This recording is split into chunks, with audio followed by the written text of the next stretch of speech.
Hello everyone. तो अपनी जो है आज इम्पोर्टेंट क्वेश्चन की सेकंड क्लास है।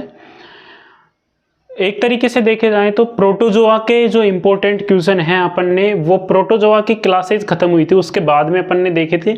आज अपने जो है पोरिफेरा के टॉपिक जो है कंप्लीट हो चुके हैं। आज अपन पोरिफेरा के कुछ इंपॉर्टेंट क्वेश्चन है, 4 या 5 इंपॉर्टेंट क्वेश्चन है पोरिफेरा के, इनसे बाहर आपके क्वेश्चन नहीं जाने वाला है। तो इन क्वेश्चनों को जरूर क्लियर कर लेना। हालांकि मैंने जो क्लासेज करवाई हैं उनमें इन क्वेश्चनों के आंसर आपको बेझिझक मिल जाएंगे, अर्थात आपको कहीं से कोई बुक लेने की ज़रूरत नहीं है, कहीं से कोई सोल्ड पेपर लेने की ज़रूरत नहीं है। आप इन क्वेश्चनों के आंसर जो है एप्लीकेशन पे अपनी जो क्लासेज हैं, पिछले क्लास हैं, उनमें इनके आंसर ऐसे कैसे हैं, जो पढ़ाया है वही क्वेश्चन में दिया है, ठीक है। और यही क्वेश्चन आपके देखो, ये क्वेश्चन पिछली बार आया हुआ है, ये क्वेश्चन आपके एग्जाम में आया हुआ है। बीएससी फर्स्ट ईयर की जो जूलॉजी की एग्जाम थी उसमें ये क्वेश्चन आया हुआ है, तो दिक्कत लेने की बात नहीं है। और मैं एक दो क्वेश्चन शॉर्ट भी बताता हूं जिनको जरूर क्लियर कर लिया करो, क्योंकि ये जो क्वेश्चन है ना एग्जाम की दृष्टि से काफी इंपॉर्टेंट है। इंपॉर्टेंट क्वेश्चन की सीरीज जो अपनी आएगी उसके अंदर सेम यही क्वेश्चन अपन को करवाने हैं, ठीक है। देखिए यहाँ पर बीएससी फर्स्ट ईयर जूलॉजी के कुछ इंपॉर्टेंट क्वेश्चन है और टॉपिक है अपना पोरिफेरा।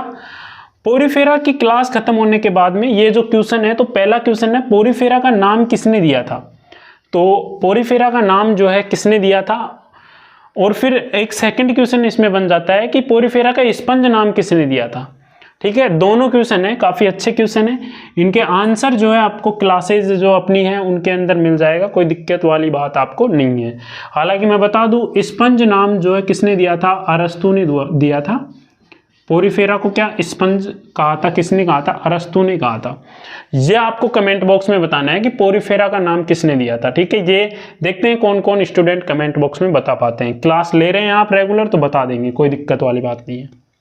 अब देखो पोरिफेरा का कंकाल तंत्र अर्थात skeleton system and canal system नाल तंत्र के आधार पर वर्गीकरण करिए। वर्गीकरण करने पर आप सभी को पता है कि इसके जो है 3 वर्ग हैं। कितने वर्ग हैं, 3 वर्ग हैं, और तीनों वर्गों के एक एक एग्जाम्पल भी आपको जो है देना है। एग्जाम में क्वेश्चन पूछा गया है कि पोरिफेरा का कंकाल तंत्र एवं नाल तंत्र के आधार पर वर्गीकरण कीजिए और प्रत्येक वर्ग का एक एक एग्जाम्पल भी दीजिए। तो मैंने खूब अच्छे तरीके से क्लास में आपको एक एक एग्जाम्पल इनका डायग्राम के माध्यम से समझाया है, तो वहां से आप क्लियर कर सकते हैं। नेक्स्ट आपका तीसरे नंबर का क्वेश्चन है बाथ स्पंज। बाथ स्पंज क्या है, बाथ स्पंज का नाम बताइए। एक बाथ स्पंज जिसे अपन यूज लेते हैं, जो मानव के लिए आर्थिक दृष्टि से महत्व है उसका, बाथ के रूप में बाथ स्पंज इसका नाम दिया गया है, तो उसका आंसर आपको यहाँ पर बताना है, ठीक है। देखते हैं कितने स्टूडेंट जो है ये छोटे क्वेश्चन है इनका नाम कमेंट बॉक्स में बताते हैं, और कितने जिनको नहीं आता कोई दिक्कत नहीं है, क्लासेज हैं अपनी पुरानी उनमें देखो क्लासेज की मिल जाएगी। नेक्स्ट है पोरिफेरा के सामान्य लक्षण। अब देखो पोरिफेरा के सामान्य लक्षण जो है सभी को लगभग क्लास में याद हो गए थे। बाकी इसके जो मेन लक्षण मैंने लिखवाए थे आपको, वो मैंने लिखवाए थे 8 लक्षण, ठीक है। मैंने लिखवाए थे 8 लक्षण। वो 8 लक्षण यदि आप लिखते हो तो एग्जामिनर एक भी नंबर आपके नहीं काटेगा। और अगर आप लिखते हो कि ये बहुकोशिकीय जीव होते हैं, इनका शारीरिक संगठन एक कोशिकीय होता है, ये आवास इनका समुद्री जल होता है, समुद्र में ये पाए जाते हैं, तो ये तो देखो ये तो नॉर्मल जो है कैरेक्टर्स हो जाते हैं, नॉर्मल लक्षण हो जाते हैं, तो इनको तो हर कोई विद्यार्थी करेगा। परंतु मैंने आपको कुछ हटके पढ़ाया है जो लक्षण है ना, जो सिर्फ अपन को इस पोरिफेरा फोइलम, इस पोरिफेरा संघ के अंदर ही देखने को मिलेंगे। वो 8 लक्षण आपको लिखने जरूर है, वो 8 याद कर लेना, बाकी के चॉइसेस के सामान्य लक्षण आप मत करना।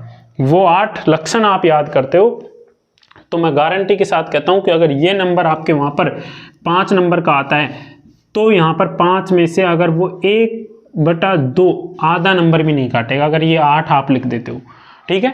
तो इन 8 लक्षणों को जरूर लिखना है, उनको जरूर से याद करना है।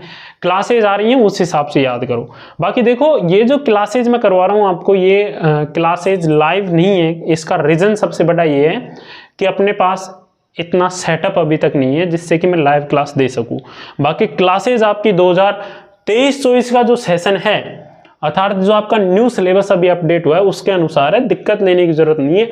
लाइव लेने से देखो एक तो टाइम की बर्बादी होती है, आप बोलोगे हेलो सर हेलो, उसका रिप्लाई दो हेलो हेलो, तो अपन ऐसे ही कर लेंगे। एक दिन रविवार के दिन लाइव आ जाया करूंगा मैं, जिसमें अपन हाई हेलो ही कर लिया करेंगे, ठीक है। क्लासेज तो अपन जो है रेगुलरली ले रहे हैं, कोई दिक्कत वाली बात नहीं है, लाइव के समान ही समझो। जो आपके डाउट है मैसेज कर दिया करो, ऐप पर मैसेज आराम से कर सकते हो आप, ठीक है, तो कोई दिक्कत वाली बात नहीं है। नेक्स्ट में एक क्वेश्चन और बताऊं, पोरीफेरा जो है, पोरीफेरा जो है, इसके आपको जो है दो लाभदायक महत्व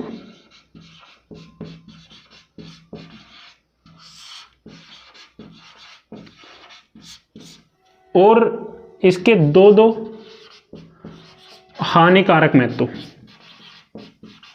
अब आप कहोगे कि सर ये क्वेश्चन करने कहां से हैं, तो भाई आपके क्लासों में करवा रखा है, ऐप पर जो क्लासेज हैं आपकी उनमें है ये लाभदायक महत्व, हानिकारक महत्व, सब कुछ करवा रखा है पोरीफेरा के बारे में। पोरीफेरा का बेसिक 2 क्लासों में कंप्लीट हुआ है अपना। तो ये जो क्वेश्चन है देखिए, पोरीफेरा का नाम किसने दिया, स्पंज नाम किसने दिया, पोरीफेरा का कंकाल तंत्र अर्थात स्केलेटन सिस्टम और कैनाल सिस्टम के आधार पर वर्गीकरण पूछा है, बाथ स्पंज का नाम बताना है कौन सा है। ये 2 क्वेश्चन तो कमेंट बॉक्स में बताने हैं, बाथ स्पंज और पोरीफेरा नाम किसने दिया। पोरीफेरा के सामान्य लक्षण आपको नॉर्मल याद करने, पोरीफेरा में 2 लाभदायक, कम से कम 2 तो याद कर लेना, ठीक है। जिसमें से हानिकारक तो क्या है, ये है कि अपने जैसे कि कोई पोरीफेरा को अपन छू लेते हैं तो खुजली होने लगती है और जलन होने लगती है त्वचा पर, ये इसके हानिकारक महत्व है 2। और लाभदायक महत्व क्या है, लाभदायक महत्व इस तरीके से है कि भाई इनको जो जीव विज्ञान के विद्यार्थी होते हैं वो स्टडी के रूप में भी ये काम में आते हैं वैज्ञानिक दृष्टि से। बाकी बाथ स्पंज जो है ऊपर लिखा है बाथ के रूप में काम आते हैं। तो इस तरीके से जो है पोरीफेरा की ये कुछ 5 क्वेश्चन मैंने बताए, इनको जरूर कर लेना, काफी इंपॉर्टेंट क्वेश्चन है एग्जाम की दृष्टि से। जैसे जैसे मैं आपको पढ़ा रहा हूं वैसे वैसे आप पढ़ते जाइए। मैं गारंटी के साथ कहता हूं कि एक भी विद्यार्थी फेल नहीं होगा, सबके जो है 70% से ऊपर मार्क्स आएंगे अगर जो मैं पढ़ा रहा हूँ उसको पढ़ते रहोगे। और एक बार अपना सिलेबस ज़रूर मैच कर लेना। थोड़ी बहुत आपको जैसे ये लगे कि मेरा सिलेबस नहीं मिल रहा है तो मेरे पास सिलेबस सेंड कर देना, कोई दिक्कत वाली बात नहीं है, सिलेबस के अनुसार पढ़ा देंगे, ठीक। तो आज की क्लास अपनी सिर्फ इंपॉर्टेंट क्वेश्चन पे थी। नेक्स्ट अपन कल की जो अपनी क्लास होगी उसमें एक नया टॉपिक स्टार्ट करेंगे। मिलते हैं नेक्स्ट वीडियो में, तब तक के लिए जय हिंद, वंदे मातरम, धन्यवाद।